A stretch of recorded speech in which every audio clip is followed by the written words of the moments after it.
नमस्कार, प्रणाम। आप देख रहे हैं भोरे न्यूज़ अपडेट और मैं हूं सुरेश कुमार राय।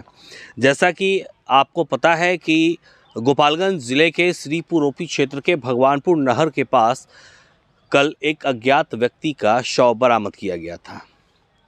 गोपालगंज पुलिस ने शव को बरामद किया और उसे पोस्टमार्टम के लिए गोपालगंज ही भेज दिया और उस पोस्टमार्टम के बाद शव की पहचान की गई गोपालपुर थाने के नटवा गाँव के मोहम्मद साहेब हुसैन के रूप में। साहेब हुसैन का शव मिलने के बाद हत्या की प्राथमिकी दर्ज की गई। परिजनों का रो रो कर बुरा हाल था, लेकिन सवाल एक ही था कि आखिर उसकी हत्या क्यों की गई। पुलिस के सामने चुनौती भी थी और गोपालगंज के तेज तर्रार एसपी स्वर्ण प्रभात ने इस कांड के खुलासे को लेकर एक एसआईटी का गठन किया। एसआईटी के गठन में जिन लोगों को शामिल किया गया उनमें प्रमुख रूप से गोपालगंज के और हथुआ अनुमंडल के पुलिस पदाधिकारियों के अलावे कई थानों के थानाध्यक्षों को लगाया गया। टेक्निकल सेल को एक्टिव किया गया। चूँकि शव की पहचान हुई लेकिन हत्या का कारण पता नहीं चल रहा था। साहेब हुसैन की हत्या गले में फंदा डालकर की गई थी। गला कसकर उसे मारा गया था और उसके बाद उसके शव को भगवानपुर नहर के पास ठिकाने लगा दिया गया था। शव तब मिला था जब ग्रामीणों ने उसे देखा और इसकी जानकारी पुलिस को दी। शव मिलने की सूचना मिलने पर मौके पर पहुंची श्रीपुर ओपी की पुलिस ने तत्काल कागजी कार्रवाई पूरी करते हुए शव को पोस्टमार्टम के लिए भेजा और परिजनों को सूचना दे दी थी।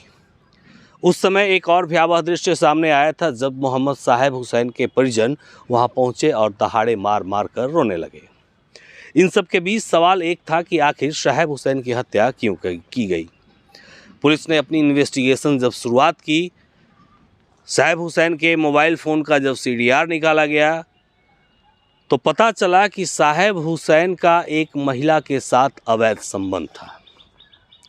लगातार महिला से मिलना जुलना था और महिला से मिलने जुलने के क्रम में ही उसकी कुछ अंतरंग तस्वीरें, उसकी निजी तस्वीरें साहेब हुसैन के पास थी। कहा जा रहा है कि साहेब हुसैन लगातार उन तस्वीरों को महिला बबीता देवी के मोबाइल फ़ोन पर भेजकर और उसे ब्लैकमेल किया करता था, जिससे वो तंग आ चुकी थी। उसके ससुराल वाले भी परेशान थे। इसके बाद एक साजिश बनती है। साजिश के तहत महिला फ़ोन करती है और साहेब हुसैन को बुलाती है। साहेब हुसैन महिला के घर जाता है। महिला का नाम बबीता देवी है, जैसा कि हमने आपको बताया है। और जैसे ही उस घर में जाता है, महिला और वो अकेले एक कमरे में मिलते हैं। मिलने के बाद महिला के परिजन अचानक से कमरे में दाखिल होते हैं और फिर मौत का वो खौफनाक खेल होता है जो मंजर नहर के किनारे देखने को मिलता है। इस संबंध में पुलिस ने कार्रवाई करते हुए इस हत्याकांड में शामिल 3 आरोपितों को गिरफ्तार कर लिया है। मोहम्मद साहेब हुसैन का अवैध संबंध उस महिला के साथ था और मोहम्मद साहेब हुसैन उर्फ साहेब अंसारी लगातार महिला को ब्लैकमेलिंग कर रहा था। ब्लैकमेलिंग का आलम ये था कि बबीता देवी के पति के मोबाइल फ़ोन पर उसकी निजी तस्वीरों को भेज दिया था। बबीता देवी के घर में कोहराम मचा था और यहीं से मोहम्मद साहेब अंसारी के हत्या की साजिश रचनी शुरू कर दी गई। जैसा कि हमने आपको बताया कि पूरी प्लानिंग के तहत महिला ने उसे फ़ोन किया और अपने घर बुलाया। घर बुलाने के बाद वहां उसकी हत्या कर दी गई।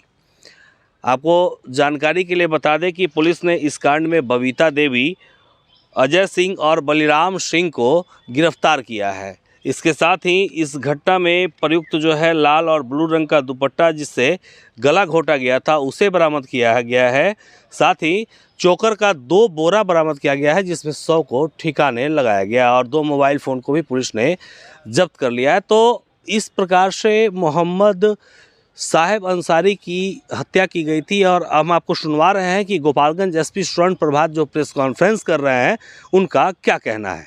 कल दिनांक 1 मई को श्रीपुर ओपी अंतर्गत एक अज्ञात लाश मिली थी नहर पुल के किनारे और लाश की पहचान मोहम्मद साहेब अंसारी थाना गोपालपुर के रूप में हुई, जिसकी गुमशुदगी की रिपोर्ट भी गोपालपुर थाने में दर्ज कराई गई थी। और इस मामले के उद्भेदन के लिए एक एसआईटी का गठन किया गया एसडीपीओ हथुआ के नेतृत्व में। एसआईटी ने अनुसंधान के क्रम में पता किया कि ये एक अवैध प्रेम प्रसंग का मामला था और इसमें इस मृतक का एक महिला के साथ अवैध प्रेम प्रसंग था और ये इसकी निजी तस्वीर भेजकर ब्लैकमेल किया करता था और इसकी निजी तस्वीर इसके पति को भी भेज दिया गया था और महिला, इसके पति और इसके देवर और महिला के पिता, ये चारों लोग मिलकर इसके हत्या का एक सुनियोजित षड्यंत्र किया और इसको घर पर बुलाकर गला घोंटकर इसकी हत्या कर दी गई और लाश को छुपाने के लिए नहर पुल के पास फेंक दिया गया। सर हत्या कब हुई है? हत्या 27 अप्रैल को ही रात में हुई है। और लाश कब मिली सर? 26 अप्रैल को। लाश कब मिली? लाश 1 मई को मिली है श्रीपुर थाना अंतर्गत। हत्या की सर पति कैसे आया बाहर से? पति विदेश में रहता था और जैसा कि पूछताछ में उन्होंने बताया है कि हत्या करने की नीयत से ही वो विदेश से 1 दिन के लिए यहाँ आया था और जिस रात को हत्या हुई है 26 अप्रैल को, हत्या करने के बाद वो वापस चला जाता है। सर विदेश चला गया पति? इनका कहना है कि वापस विदेश चले गए।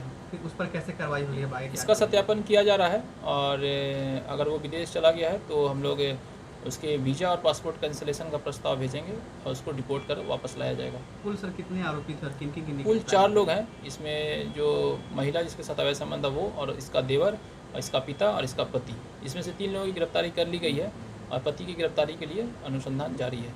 हत्या के बाद वहाँ कैसे डेड बॉडी पहुँचा भगवानपुर में?